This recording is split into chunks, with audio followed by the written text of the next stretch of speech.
बात नीतीश कुमार की विपक्षी एकता के लिए मुख्यमंत्री नीतीश कुमार काफी प्रयास कर रहे हैं और इसके लिए कुछ महीनों से लगातार देश में दौरा भी कर रहे हैं और साथ ही 12 जून को विपक्षी नेताओं की बैठक की तिथि तय की गई थी, लेकिन एक बार फिर से ये बैठक अधर में लटकता दिख रहा है। पटना में 12 जून को होने वाली विपक्षी दलों की ये महाबैठक फिलहाल टल गई है। साथ ही इसको लेकर के मुख्यमंत्री नीतीश कुमार ने सोमवार को कहा कि कांग्रेस और अन्य पार्टियों को 12 जून की तारीख से दिक्कत थी, समस्या थी, इसीलिए मैंने बैठक टालने का फैसला किया है। हमने कांग्रेस को भी कहा है कि आप भी आपस में बात करके तय कर लीजिए, उसके बाद जो भी तारीख सही होगा उस दिन बैठक होगी, इसकी घोषणा की जाएगी। और इसी के साथ ही मुख्यमंत्री नीतीश कुमार ने सभी पार्टियों से दो टूक शब्दों में कहा कि ऐसे सभी दल जो बैठक में भाग लेने के लिए सहमत हैं उनके पार्टी प्रमुख ही शामिल होने चाहिए। अगर कोई पार्टी कहती है कि बैठक में पार्टी प्रमुख की जगह कोई और नेता उनका प्रतिनिधित्व करेगा तो वो स्वीकार्य नहीं होगा। और आगे बढ़ेंगे और मुख्यमंत्री नीतीश कुमार ने ही भागलपुर में रविवार को निर्माणाधीन पुल भरभराकर गिर गया और देखते ही देखते गंगा नदी में समा गया। अगुवानी सुल्तानगंज पुल गिरने के बाद बिहार की राजनीति गर्मा गई है। इस मामले को लेकर बीजेपी नीतीश सरकार के काम पर सवाल उठा रही है, तो वहीं दूसरी तरफ घटना पर मुख्यमंत्री नीतीश कुमार ने अब चुप्पी तोड़ी और साथ ही मुख्यमंत्री नीतीश कुमार ने ब्रिज बना रही कंपनी पर सवाल खड़े किए हैं। उन्होंने कहा है कि ये पहले भी हुआ था, 1 साल पहले ये पुल गिर गया था, रविवार को यानी कल फिर से गिरा है, इसे ठीक से नहीं बनाया जा रहा, इसीलिए बार बार गिर जा रहा है। मुख्यमंत्री ने आगे कहा है कि हमने विभाग के अधिकारियों को निर्देश दिए हैं कि आप मौके पर जाकर देखिए, जिसकी भी खामी है उस पर तुरंत कार्यवाही करिए। अब तक जो भी पुल का काम पूरा हो जाना चाहिए था, जो नहीं हुआ है, इस मामले में भी दोषी जो होंगे उन पर बिल्कुल कार्यवाही होगी, किसी को भी बख्शा नहीं जाएगा। एक बार खुद भी सुनिए क्या कुछ कहा मुख्यमंत्री नीतीश कुमार ने। में जो हुआ है अभी कुछ समय पहले एक बार और हुआ था, तो उसी समय हमने कहा ऐसा क्यों हुआ है, और जबकि हम इसको बनाने के लिए हमने बहुत पहले तय किया था। हमने 12 में ही देखा, अब 14 से काम शुरू हुआ, अब जिसको भी दिया गया है एजेंसी, अब इतना देर क्यों हो रहा है। और एक गिर गया था तो उस समय भी हमने कहा था, 1 साल पहले की बात है। अब फिर जब 2 हो ये फिर गिरा है, कल ही हमको पता चला है, तो तुरंत हमने विभाग के सब लोगों को कहा कि जाकर के देख लीजिए और तुरंत एक्शन लीजिए। ये कोई तरीका नहीं, अब तक तो हो जाना चाहिए था जी, बहुत हो गया है, देर हुआ है। तो काहे के लिए ऐसा कोई होता है, एजेंट कोई बना रहा है, इतना देर क्यों कर रहा है, मुझको बड़ा तकलीफ हुआ, इसलिए हमने कह दिया कि उसको तत्काल देखिए। और ठीक नहीं बना रहा तभी रेट गिर जा रहा है भाई, इसका मतलब उसको तो और मजबूती से बनना चाहिए था, बन करके और तैयार हो जाता, लोगों को कितनी खुशी थी।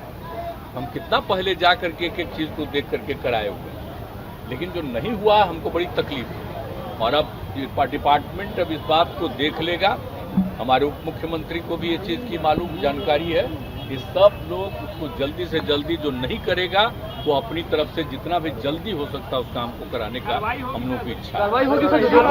बिल्कुल बिल्कुल कह तो रहे हैं, कल ही तो हम बोल दिए हैं, जैसे ही हमको खबर जैसे ही मिला वैसे ही तुरंत हमने सबसे बात किया, इसलिए इसके लिए चिंता मत करिए। हमारे पत्रकार भाई, मीडिया के दोस्तों, जैसा आप लोग सब लोग अवगत हैं कि अगवानी घाट पे जो निर्माणाधीन जो पुल जो बन रहा था वो क्षतिग्रस्त हुई है और ये पहली बार नहीं है। 30 अप्रैल 2022 को आंधी आने के कारण से जो सुपर स्ट्रक्चर का जो सेगमेंट था वो गिरा था और आप सब लोगों को पता होगा उस समय हम विपक्ष के नेता रहे, ऑपोजिशन लीडर रहे और हमने इस पे सवाल उठाए थे। और आप सब लोगों को अवगत कराना चाहेंगे कि इससे जुड़ा हुआ जो सवाल है ये विधानसभा में भी 2 बार आया। पहला सवाल प्रतिष्ठित संस्थान IIT बॉम्बे, IIT रुड़की एवं NIT पटना के विशेषज्ञ प्रोफेसर द्वारा कराया जा रहा है, ताकि जो कारणों का सही पता लग पाए। और आप सब लोग जानते हैं स्ट्रक्चरल में जो बेहतर संस्थान जिसको माना जाता है वो IIT रुड़की को माना जाता है।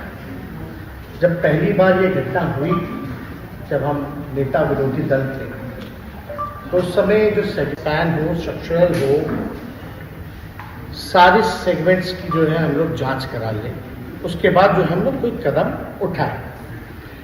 हमने नवंबर में रिव्यू मीटिंग भी की थी पथ निर्माण विभाग की, जिसमें हम सब लोगों ने निर्देश दिया था कि इसकी जांच होनी चाहिए। सारे संस्थानों को हम लोगों ने अप्रोच किया और आईटी रुड़की को हम लोगों ने खास तौर पे माना कि इसका जो रिपोर्ट होगा उस आधार पे हम लोग काम करेंगे।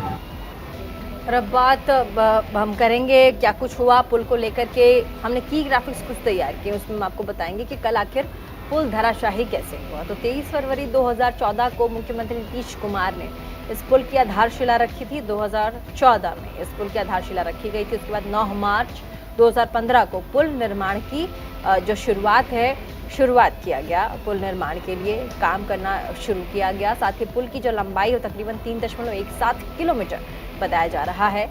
और ये जो लंबाई है, कल जिस पुल कोलैप्स की खबर आ रही थी, साथ ही पुल की लागत तकरीबन 1710.77 करोड़ रुपए बताया जा रहा है। तकरीबन 1700 करोड़ रुपए का ये पूरा का पूरा पुल है। शुरुआत में पुल की लागत 700 करोड़ थी, लेकिन जैसे जैसे पुल में डेवलपमेंट्स होते गए, बताया जा रहा 9 साल हो चुके हैं इस पुल की आधारशिला को रखे हुए। अभी तक निर्माणाधीन ही था, पूरे बन चुका था, लेकिन अभी तक उसमें आवाजाही लोगों की नहीं थी, इसीलिए हताहत होने की खबर नहीं है। निर्माण का 80% काम पूरा हो चुका था। पुल का तकरीबन 192 मीटर हिस्सा नदी में गिर गया है। और साथ ही आप देखिए पुल में भी लगातार मेरे लेफ्ट हैंड साइड में आप देख सकते हैं जिस तरीके से तमाम जो पुल कैसे कोलैप्स हुआ उसकी तस्वीर हम आपको दिखा रहे हैं, ताकि आप समझ पाएंगे कि कल आखिर में हुआ क्या है। इंटेलिजेंस ट्रैफिक पुल के हर पिलर में के बीच में 64 मीटर का गैप रखा गया है, दूरी है। पुल आपको पता ही है, जो ब्रिज है वो पिलर्स पे टिके होते हैं, ऐसे में जो दूरी थी वो 64 मीटर रखी गई थी। SP Singla constructions limited company, ये पूरा जो कंस्ट्रक्शन है ये उनको दिया गया था, एसपी सिंगला कंस्ट्रक्शंस को।